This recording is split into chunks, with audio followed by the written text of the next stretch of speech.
दोस्तों, एक बार देवी सरस्वती ब्रह्मदेव के पास आकर उन्हें पूछने लगती है, हे स्वामी, आपने इस सृष्टि की रचना की है। आपने अपने मन से तथा शरीर के पृथक पृथक अंगों से अनेक ऋषि मुनियों को प्रकट किया है तथा अनेक सुंदर सुंदर अप्सराओं, गंधर्वों तथा देवताओं को भी प्रकट किया है। आपने ही स्त्रियों को सौंदर्य और चंचलता प्रदान की है। किंतु हे प्रभु, स्त्रियों में ही गर्भ की उत्पत्ति क्यों होती है? संसार में केवल स्त्रियां ही गर्भ धारण क्यों करती है? इसके पीछे क्या कारण है? यह कष्ट केवल स्त्रियों को ही क्यों सहन करना पड़ता है?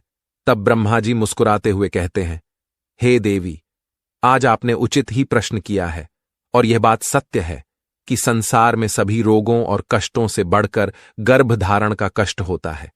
गर्भ धारण करने में स्त्रियों को अत्यधिक पीड़ा होती है।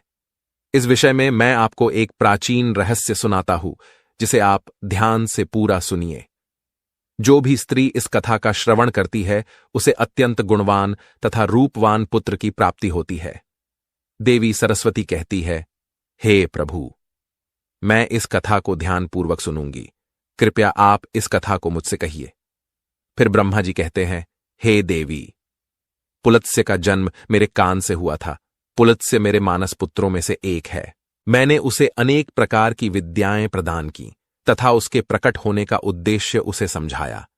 फिर मैंने उसे संसार के कल्याण के लिए तपस्या करने का उत्तम कार्य सौंप दिया। मेरी ही आज्ञा से सत्ययुग में महर्षि पुलत्स्य सुमेरु पर्वत के उच्च बिंदु पर तपस्या करने के लिए चला गया। वहां पर आश्रम का निर्माण करके पुलत्स्य घोर तपस्या करने लगे। उसी समय अनेक गंधर्व, देवता, दानव तथा अप्सराएं उस स्थान पर विचरण करने के लिए आया करते थे। उन सभी की दृष्टि पुलत्स्य पर पड़ी तो वे सभी उनकी चेष्टा करने लगे। उन्होंने पुलत्स्य की तपस्या में अनेक बार विघ्न उत्पन्न करने का प्रयास किया। खेल खेल में अप्सराएं पुलत्स्य के तप को भंग करने का प्रयास करने लगी, उनकी तपस्या में बाधा निर्माण करने लगी।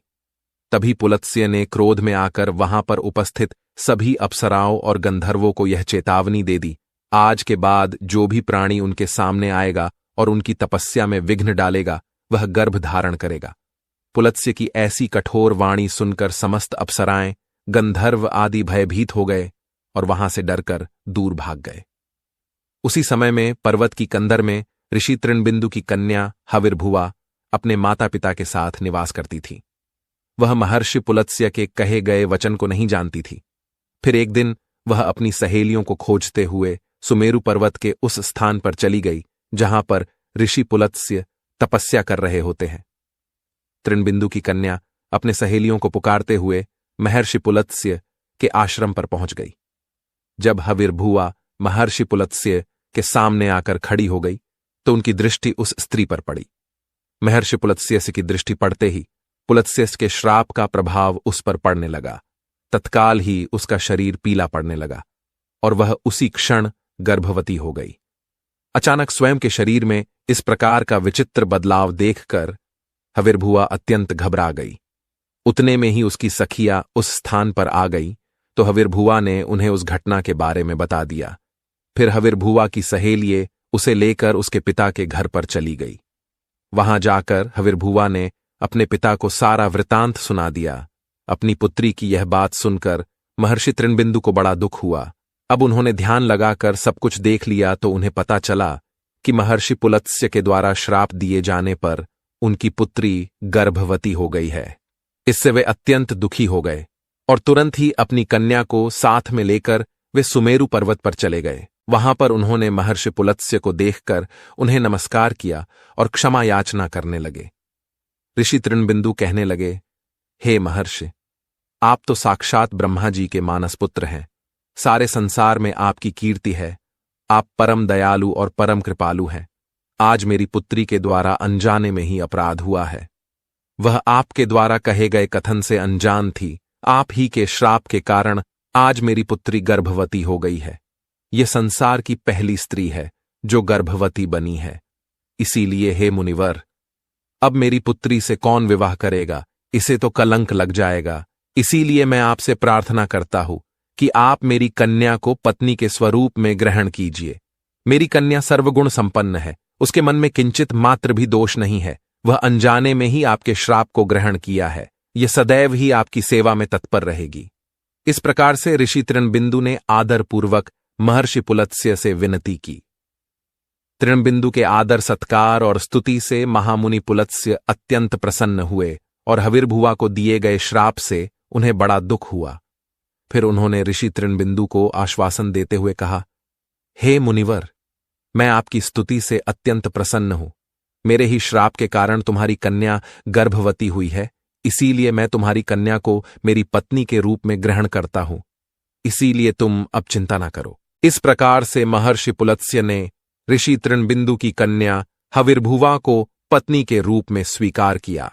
तदनंतर तृणबिंदु की कन्या हविर्भुवा महर्षि पुलत्स्य के साथ उनके आश्रम पर ही रहने लगी और दिन रात सच्चे हृदय से उनकी सेवा करने लगी।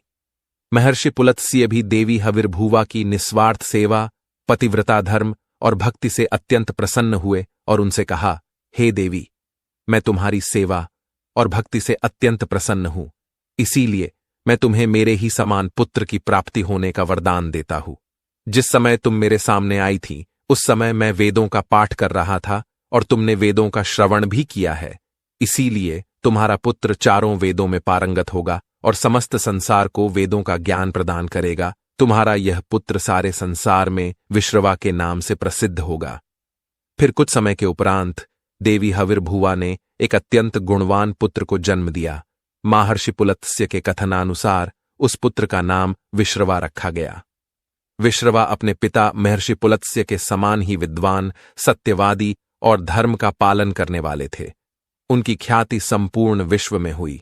उनकी कीर्ति और महानता को देखते हुए महर्षि भारद्वाज ने अपनी पुत्री इडविला का विवाह उनके साथ कर दिया। फिर मुनि विश्रवा की पत्नी इडविला के गर्भ से एक पुत्र का जन्म हुआ, जिसका नाम वैश्रवण रखा गया। वैश्रवण का ही एक नाम कुबेर है। कुबेर जी ने ब्रह्मा जी को प्रसन्न करने के लिए कठोर तपस्या की। फिर कुबेर की तपस्या से प्रसन्न होकर ब्रह्मदेव ने उन्हें वरदान दिया और उन्हें उत्तर दिशा का स्वामी तथा धनाध्यक्ष बना दिया। इसके साथ ही मन की गति से चलने वाला पुष्पक विमान कुबेर को भेंट दिया। कुबेर जी धन के स्वामी हैं। गंधमादन पर्वत पर स्थित संपत्ति का चौथा भाग कुबेर जी के ही नियंत्रण में है। कुबेर जी ने उस धन का 16वां भाग मनुष्यों को प्रदान किया। महर्षि विश्रवा की दूसरी पत्नी का नाम कैकसी था। एक बार भगवान शिव ने माता पार्वती के लिए अत्यंत सुंदर महल का निर्माण करवाया था, जिसे लंका नाम दिया गया। उस लंका के गृह प्रवेश के समय भगवान शिव ने ऋषि विश्रवा को भी निमंत्रण दिया हुआ था।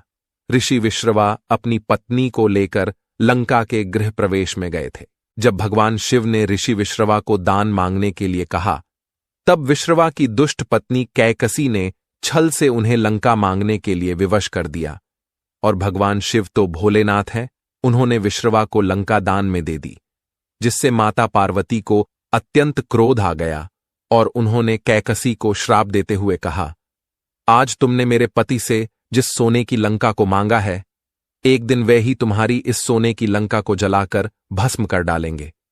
जिसके बाद विश्रवा जी ने भगवान शिव द्वारा प्रदान की गई सोने की लंका को अपने पुत्र कुबेर को प्रदान की, किंतु बाद में कैकसी के पुत्र रावण ने कुबेर से वह लंका छीन ली। लेकिन त्रेता युग में भगवान शिव के अवतार हनुमान जी ने उस सोने की लंका को जलाकर भस्म कर डाला।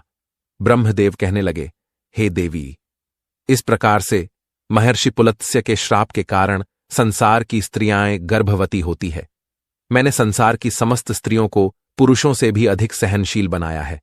उनमें हर दुख को सहन करने की क्षमता पुरुषों से अधिक है।